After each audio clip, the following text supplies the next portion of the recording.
Dawn breaks over West Germany. A low fog blankets the countryside. The sky is silent until it isn't. 30 feet above a tree line, a blur cuts across the air, moving at over 700 miles per hour. No contrail, no comms, no warning. It's an F-111 Aardvark slicing through the atmosphere like a scythe, deep within its bay. A full complement of laser-guided bombs, terrain-following radar, humming in perfect sync with the landscape below. The pilot barely touches the stick. He doesn't need to. The aircraft is flying itself, adjusting course every second to match the undulating Earth. Over the next 5 minutes, it hits 6 separate mock targets: an ammunition depot, a radar tower, a hardened command bunker, a communications node, 2 bridges, each destroyed in sequence without triggering a single radar alert. By the time the nearest Soviet-aligned radar installation begins reacting to the phantom blip, the F-111 is already gone, over the border. Safe, untouched. At NATO headquarters, a confirmation comes in. All targets neutralized. Radar detection, 0. Response time, irrelevant. The silence in the Soviet observer room is deafening. What they've just witnessed isn't hypothetical. It isn't experimental. This is a field-proven strike doctrine executed in real-world terrain, under real-world conditions, at real-world speed. And it devastates everything they believed. Soviet air defense systems were designed with warning time in mind. Their strategy: detect the incursion, scramble interceptors, activate SAM batteries, and destroy the threat before it reaches its target. But the F-111 doesn't give them time. It flies too fast, too low, too smart. By the time anyone knows it's there, it's already done. What terrifies Soviet generals isn't just the aircraft's performance. It's what it implies. That in a real conflict, key Soviet infrastructure, airfields, radar hubs, command posts, could be erased before they even know they're under attack. The myth of early warning is broken. And that myth wasn't a luxury, it was the bedrock of Soviet defensive doctrine. Now, that bedrock has a crater in it. As the Aardvark fades back into the mist, one Soviet advisor, still staring at the radar screen, mutters a sentence that will haunt war rooms from Leningrad to Vladivostok. If this is what they show us, what haven't they shown? What haven't they shown? Inside the Kremlin's deepest war rooms, the confidence was concrete. Layered air defense grids, long-range interceptors, dozens of early warning radars stretching from the Arctic down to the Caucasus, SAM batteries by the thousands. The Soviet Union didn't just build air defenses, it built belief in them. The belief that no Western aircraft could get through without being seen. That belief wasn't arrogance. It was doctrine. Soviet strategy didn't rely on total invincibility. It relied on reaction time, the precious window between radar detection and weapons on target. In theory, if that window held, then the entire Soviet response system, from scrambling MiGs to launching surface-to-air missiles, would function like a machine. Strike aircraft would be tracked, jammed, intercepted, and destroyed before they ever reached strategic targets. Every radar pulse, every SAM site, every GCI node was a cog in this machine. But what if that machine had a blind spot? The Soviets had modeled hundreds of Western aircraft profiles, from the predictable paths of high-flying bombers, like the B-52, to the low-level ingress tactics of the Tornado. They believed they had accounted for every variable: altitude, radar cross-section, speed, jamming profiles. What they hadn't modeled? An aircraft flying 200 feet off the deck at over 700 miles per hour. What they hadn't expected: a digital brain inside the cockpit making millisecond adjustments to keep it alive. The F-111 wasn't just outside the Soviet paradigm. It reversed it. Instead of seeing the enemy and preparing for impact, Soviet radars found themselves staring into nothing, even as their own installations were hypothetically destroyed. Instead of interceptors launching in coordinated fashion, there was no launch at all. The machine didn't fail because it was weak. It failed because it was designed for a world that no longer existed. By the mid-1980s, American aircraft had begun operating with terrain-following radar systems that could scan upcoming terrain dozens of times per second, calculating a safe flight path in real time. This wasn't flying under the radar in metaphor, this was literal, physical subversion of radar detection zones. The F-111 was the poster child of this revolution. When Soviet analysts first reviewed NATO's post-strike flight telemetry data from exercises, they assumed a glitch. Then, they assumed the data was falsified. Finally, they considered something even more terrifying: that this aircraft existed, and that their entire air defense doctrine was based on assumptions the Americans no longer respected. Because assumptions don't stop bombs. Assumptions don't warn a command post before it turns to fire. And assumptions don't scramble a MiG in time to catch a blur moving through a canyon faster than sound. In war, what you don't see doesn't just kill you, it humiliates you. For decades, the Soviet Union believed in walls not the concrete kind, but invisible ones made of radar beams, overlapping SAM envelopes, and pre-positioned interceptors. This layered air defense strategy was the crown jewel of Soviet military engineering. It was designed not just to detect, but to delay and destroy. The idea was simple. If an enemy aircraft dared to enter Warsaw Pact airspace, it would be seen, tracked, and eliminated long before it reached any vital target. The Soviets even had terms for it: Zona Obnarujenia, the detection zone, and Zona Porojenia, the kill zone. In theory, no aircraft could fly through both zones without being obliterated. But doctrine is only as strong as its assumptions. And the F-111 broke every single one.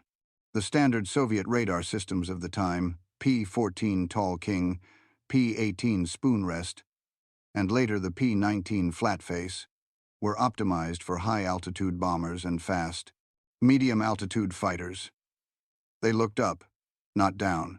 Their beams fanned out over the sky, leaving terrain shadows in valleys, forests, and hills, dead zones that didn't matter when every threat came from 30,000 feet. But the F-111 didn't play by altitude rules. It came in low, often under 200 feet, hugging every curve in the terrain. It didn't just evade radar. It operated beneath it, exploiting the Earth's natural radar blind spots like a submarine in the air. These weren't random maneuvers. The Aardvark's terrain-following radar and digital navigation computers calculated safe routes in real time, adjusting pitch and throttle faster than a human pilot ever could. To Soviet doctrine, that made it a ghost. Even if a radar site had a brief line of sight, by the time the pulse returned, the F-111 was already gone. Worse, the Soviets relied on centralized command chains. When a radar did catch a glimpse, it had to transmit the data, get verification, request authorization, and then scramble fighters or activate SAMs. That process took minutes. The F-111 needed seconds. Its targets were hit before decisions could even be made. Some Soviet thinkers tried to adapt. They proposed radar balloons, mobile detection systems, or increased patrols. But none of these addressed the root problem. Soviet defenses were reactive, built for known threats, in known patterns. The F-111 was neither. By 1987, a classified Warsaw Pact wargame ended in disaster. Simulated F-111 raids wiped out 60% of frontline infrastructure before a single SAM was fired.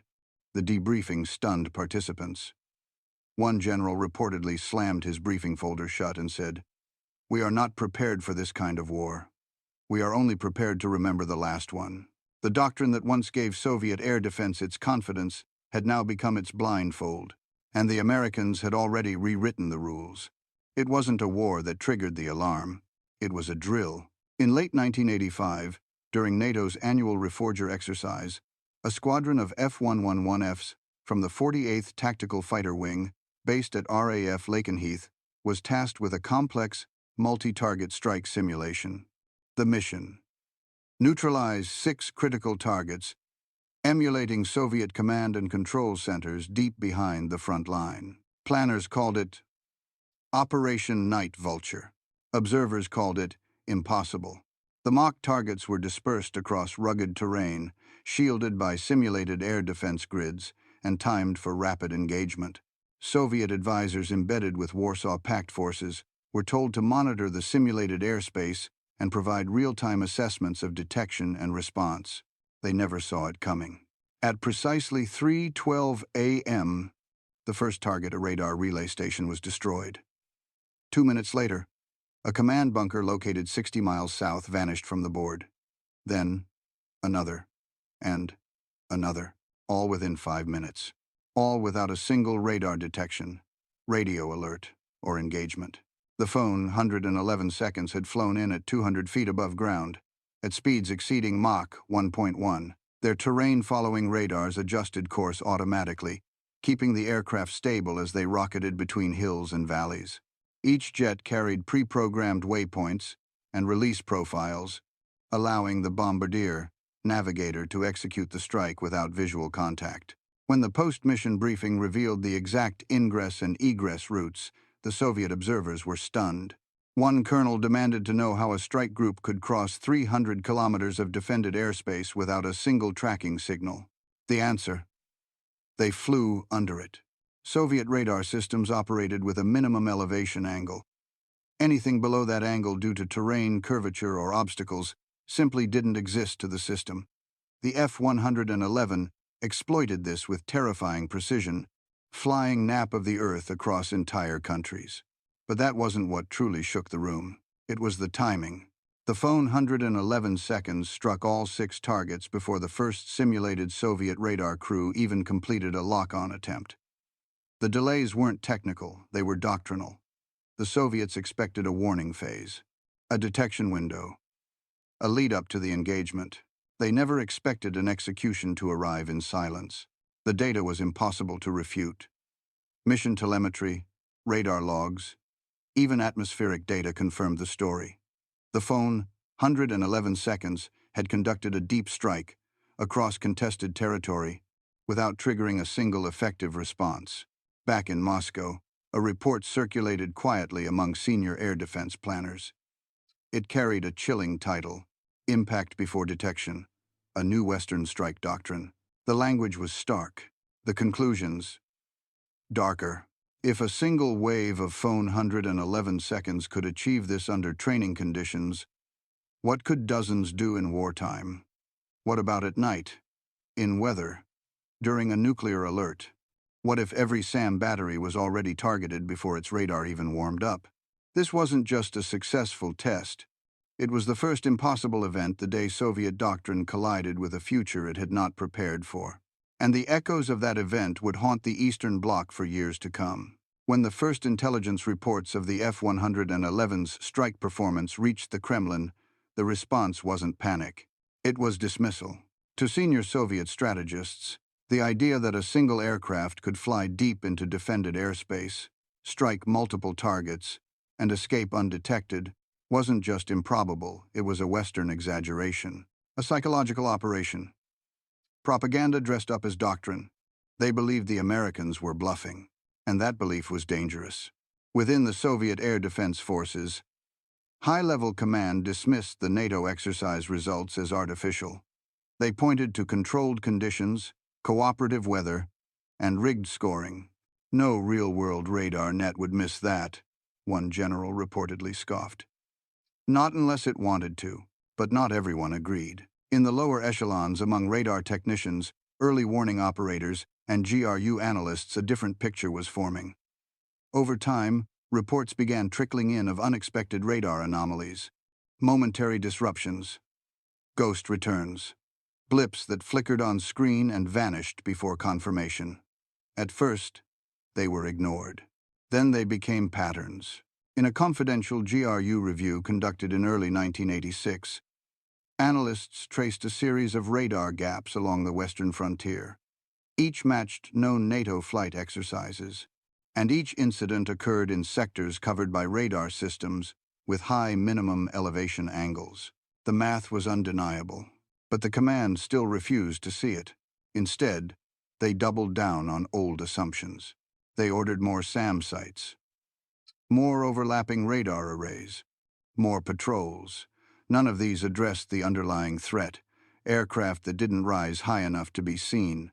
Worse, Soviet leaders clung to the idea that speed equaled visibility. In their minds, any aircraft flying at near supersonic speed would create turbulence, noise, or heat signatures detectable by ground sensors.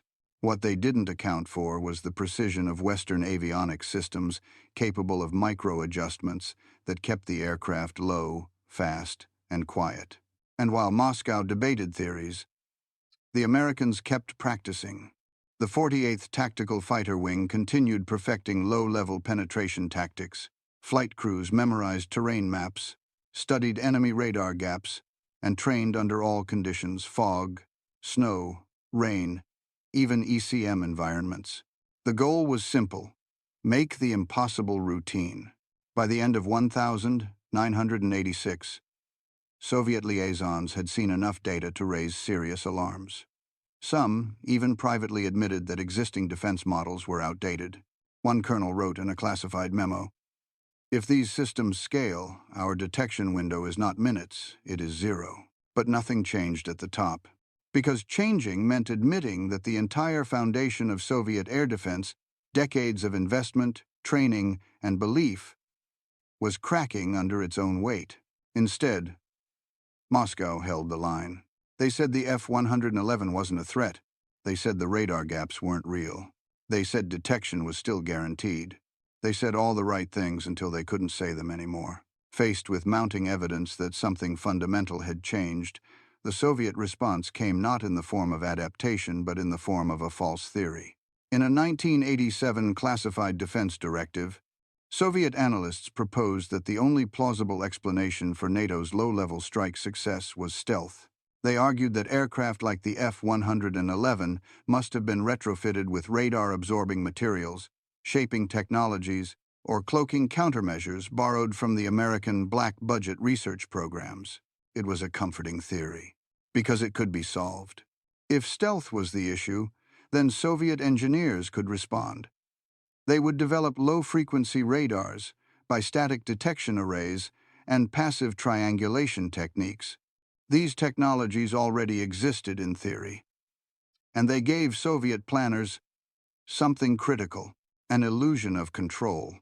In internal memos circulated among the Warsaw Pact's technical directorates, the F-111 was even reclassified as a semi-stealth platform.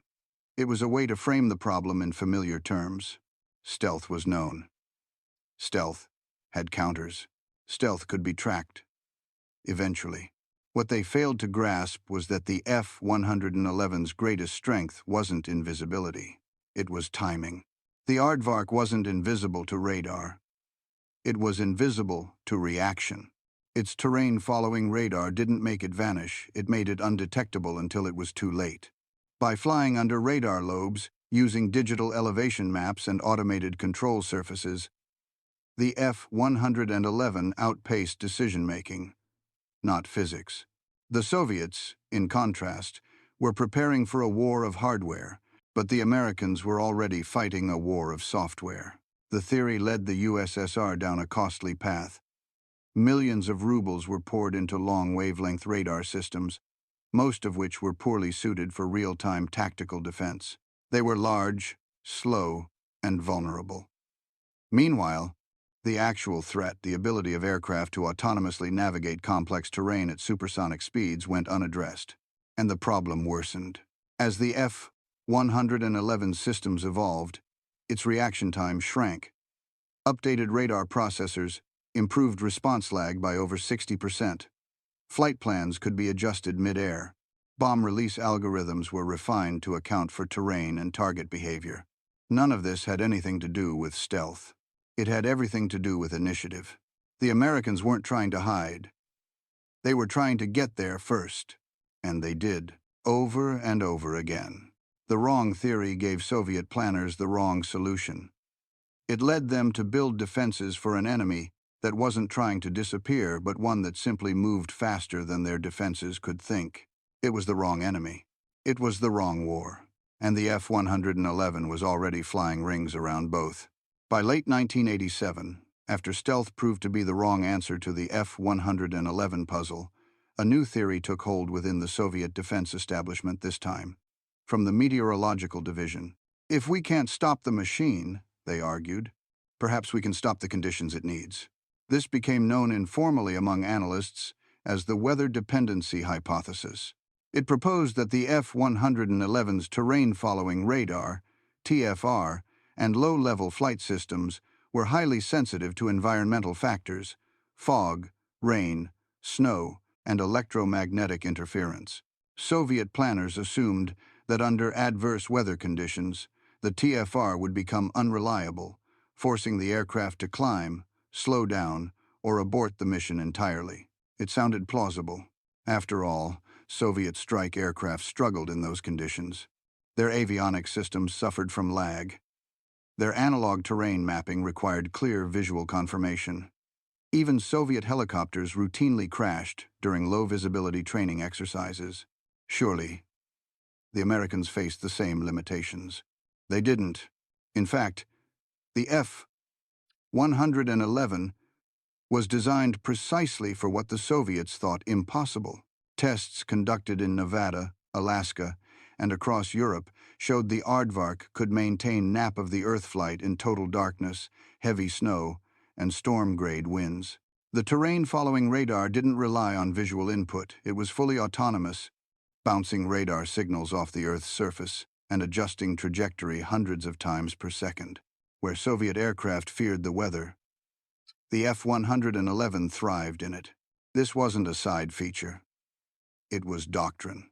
In fact, one of the most infamous F-111 strikes ever simulated occurred during a severe thunderstorm in northern England. While RAF tornadoes were grounded and Soviet observers canceled their exercises, 2 F-111Fs flew a full mission profile using TFR alone. They struck all 3 assigned targets, then returned under the same storm cover. Weather wasn't a liability. It was camouflage. Still, the Soviet belief in weather vulnerability persisted. New air defense drills included weather-based contingencies. Radars were instructed to increase surveillance during fog, assuming aircraft would climb. SAM batteries recalibrated their auto-launch parameters for higher altitude intercepts under cloud cover. It didn't work, because the F-111 never climbed. It didn't need to. Worse, Soviet reliance on visual confirmation in poor weather made them blind to the Aardvark's greatest trick. Operating when no human eye could track it, no visual radar could lock on, and no ground crew would even hear it pass. As the Americans quietly deployed the next generation of TFR systems, ones with error margins measured in inches, not meters, Soviet doctrine remained anchored to a theory that never had a chance. Weather, they believed, would level the playing field. Instead, it buried them. By trusting the clouds, Soviet defense planners had handed the F-111 the perfect storm. A sky full of radar shadows and a battlefield devoid of resistance, and the Aardvark flew straight through all of it. The Soviet Union was not blind. Its intelligence services GRU, KGB, and military reconnaissance maintained extensive surveillance on Western air bases, aircraft development programs, and flight exercises. Dozens of agents were embedded in NATO-aligned states. Dozens more operated in consulates and embassies across Europe. But no network, no matter how vast, can see clearly if it's looking through the wrong lens. That was the true Soviet failure. From 1,970 to the late 1,980 seconds, F-111 developments were visible in open-source publications, Western defense journals, and U.S. Air Force training footage. NATO exercises, like Reforger and Red Flag, routinely featured the aircraft. Its distinctive swing-wing design and low-altitude flight footage were even publicized on television. But Soviet analysts didn't connect the dots. They believed what they saw was marketing. Publicity. American bravado meant to intimidate. What they failed to grasp was that the Americans weren't bluffing. They were demonstrating a revolution in strike warfare. The GRU did collect telemetry. They had sources who confirmed that the F-111's terrain-following radar allowed hands-off flight at altitudes below 300 feet. They intercepted chatter about integrated INS navigation systems and digital target programming. Yet the data wasn't acted on. Why? Because Soviet war planners were anchored to analog expectations.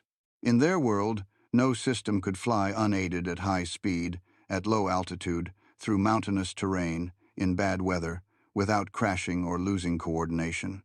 In other words, they didn't believe the Americans had solved the hardest problems in automated flight.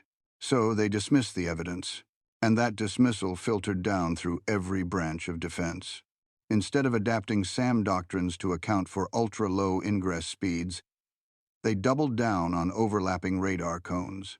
Instead of developing mobile, autonomous radar units that could rapidly respond to terrain-blind sectors, they built larger, slower, centralized systems that required coordination. And perhaps most fatally, Soviet intelligence assumed that if they couldn't do it, then the West couldn't either. But while the USSR invested in radar density and centralized air defense, the US was investing in speed, autonomy, and software. By the time the Soviets realized the F-111 didn't need ECM pods to survive, but could instead outrun and outthink their defenses, it was too late. One GRU after-action report in 1988 summed it up succinctly. We measured everything except the one thing that mattered: reaction time. It wasn't just that Soviet radars couldn't see the F-111. It was that Soviet systems couldn't decide fast enough to stop it. Even in ideal conditions with clean skies, optimal radar coverage, and alert crews, the F-111 could hit 6 separate targets before the first Soviet response team even locked in a tracking order. This wasn't a tactical oversight. It was a doctrinal collapse, because the intelligence had been there, but the imagination to act on it wasn't.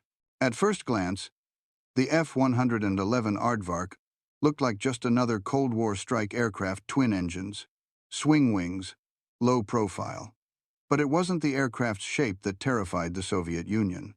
It was the system behind it. By the late 1972, the United States had begun abandoning reactive strike doctrines. Instead of waiting for war to start and targets to be discovered in real time, the U.S. Air Force adopted a new model: pre-planned destruction with machine precision. The F-111 was at the core of this strategy. It wasn't designed to win dogfights. It was designed to erase targets fast, silent, and autonomously. But it wasn't just hardware. It was software, infrastructure, and integration. It started with terrain-following radar, TFR. Installed in the aircraft's nose, the radar scanned terrain ahead, calculated safe flight paths in real time, and controlled pitch and throttle through the flight control system. Pilots could fly hands-off at 200 feet AGL, even in total darkness or during extreme weather. Human reaction time was replaced by an algorithm with millisecond reflexes.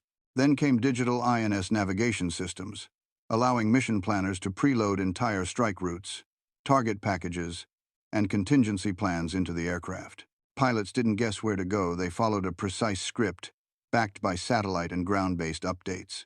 Add to that the weapons system, a rotating weapons bay, laser-guided bombs, and targeting computers that coordinated drop profiles without visual input.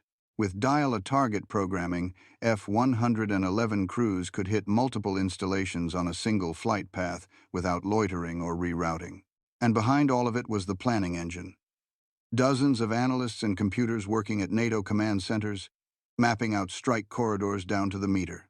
These weren't haphazard raids. They were orchestral performances, data-fed, risk-mapped, and executed at Mach 1. This total system created something terrifying for Soviet planners: an aircraft that didn't rely on surprise, it manufactured inevitability. Where Soviet MiGs required ground control for coordination, the F-111 needed none. Where Soviet strike packages relied on pilot experience, the Aardvark relied on computers. Where Soviet attacks involved large formations, the F-111 could strike alone and succeed. Worse still, it wasn't a one-off weapon. The F-111 represented a shift in philosophy. The U.S. had begun treating the air domain like a computer problem, one of data speed, reaction time, and programmable autonomy. The Soviets were still thinking in terms of pilots, flak, and heroic engagements.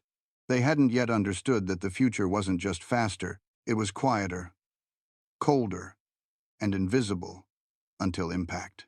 Exercises like Autumn Forge and Night Lightning demonstrated this terrifying potential. In one simulation, a wing of F-111 111 seconds flew a coordinated strike route from Britain to Germany, destroyed 14 ground targets in sequence, and returned all without ever rising above 500 feet. By the time Soviet radar registered their presence, the targets were hypothetical rubble. This wasn't a glitch. It was the future of war, and unlike Soviet aircraft, which were tightly tethered to centralized command systems, the F-111 operated in a decentralized model. Each aircraft was a self-contained strike force.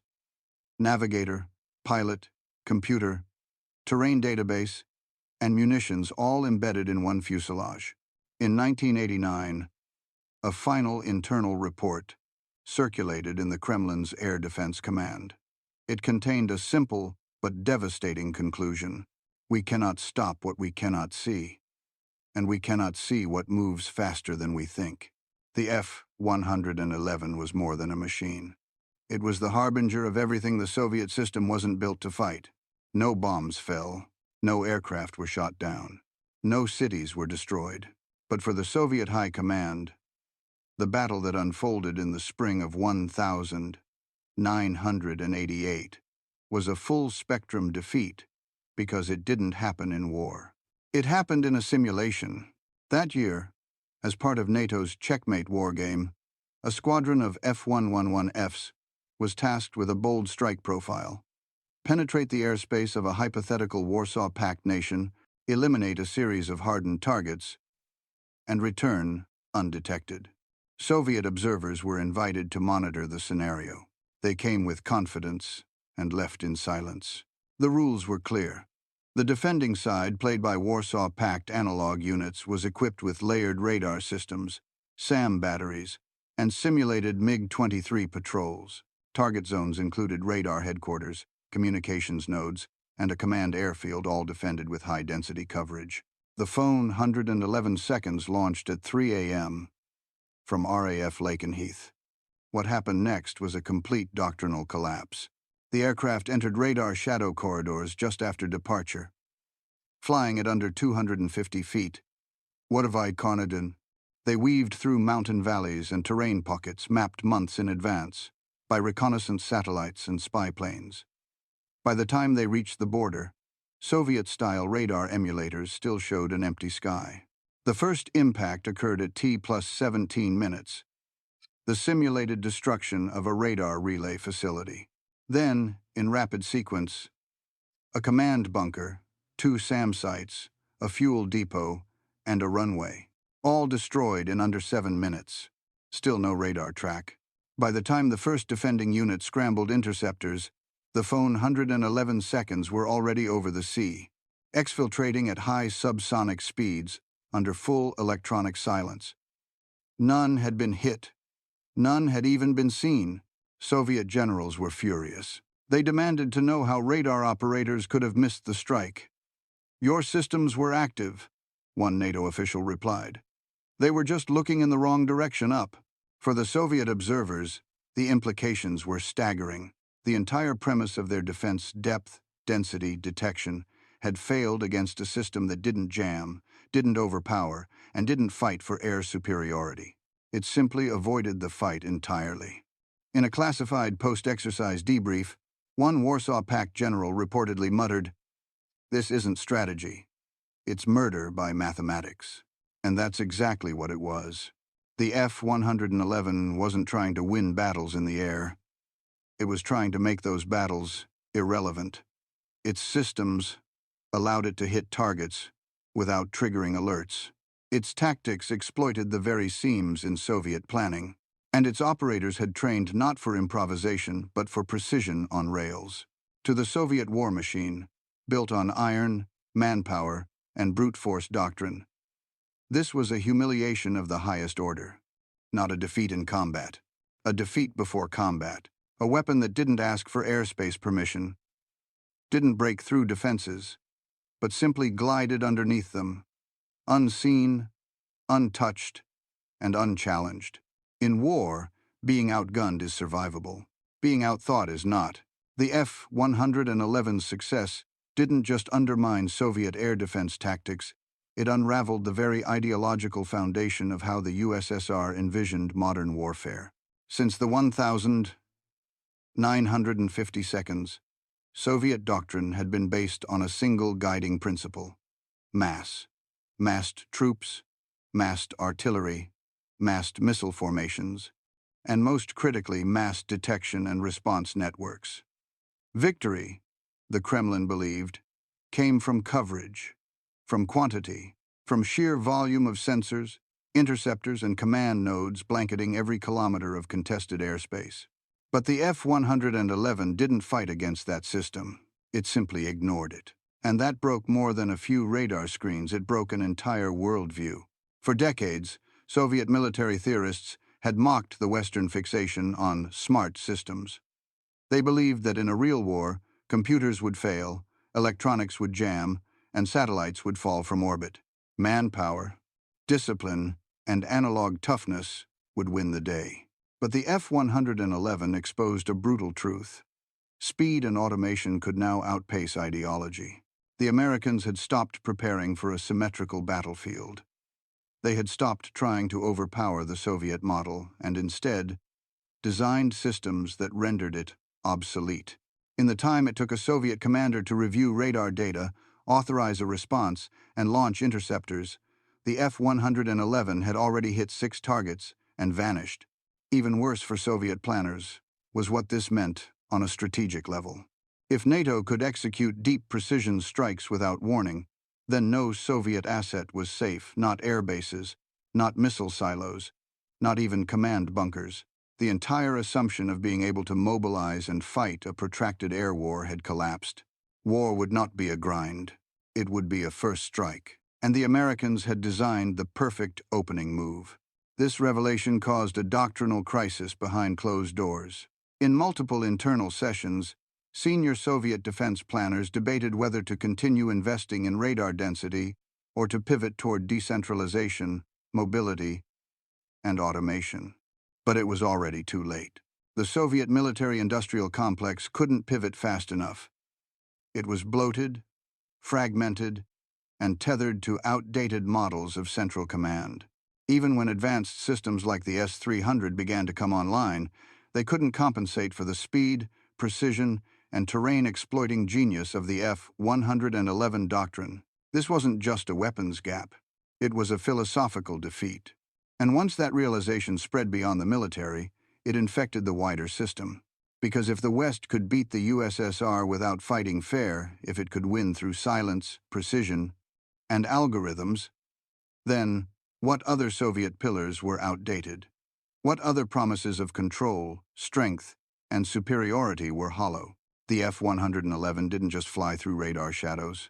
It flew through the cracks in an empire's belief in itself. And by the time Moscow began building answers, history had already moved on. Today, the F-111 is gone, retired, replaced. Its components scattered across museums and scrapyards. Pilots who once rode the terrain-hugging machine now sit behind desks or lecture at flight schools. Its systems cutting edge in 1985 are now primitive compared to modern stealth jets and networked warfare platforms. But in the minds of Soviet-era planners, the F-111 never disappeared. It haunts them still. In Russian war colleges, the Aardvark is studied not as a tactical threat, but as a strategic turning point, a case study in how a single platform, operated with precision and guided by a new kind of doctrine, can unmake decades of planning. A ghost from the Cold War, one that never fired a shot in anger on Soviet soil, but left behind a crater in Soviet confidence. And that crater never fully closed. The F-111 changed the conversation from strength to speed, from mass to initiative, from defense to inevitability. It proved that wars could be lost before the first SAM battery activated, before the first MiG engine spun up, before the first radar pulse bounced off the sky. It wasn't invincible, but it didn't need to be, because by the time you saw it, the war it came to fight was already over. This realization bled into every corridor of Soviet military thought. In missile silos, they wondered, could our response be disabled before we fire? In bunkers, they asked, what if our radars are blind when the first bombs fall? In war rooms, they calculated response times and hated the answers. The F-111 didn't just defeat a network, it defeated an entire mental model. And that's the ghost that still lingers. Not the aircraft, not the radar trail, not the boom of precision bombs over a mock target zone, but the silence before detection. The blank radar screen, the operator staring at a wall of green, unaware that 6 of his nation's most vital nodes had just been erased by something he'll never see. A ghost in the terrain, a machine that turned war into math and buried an empire's confidence 6 feet below the tree line.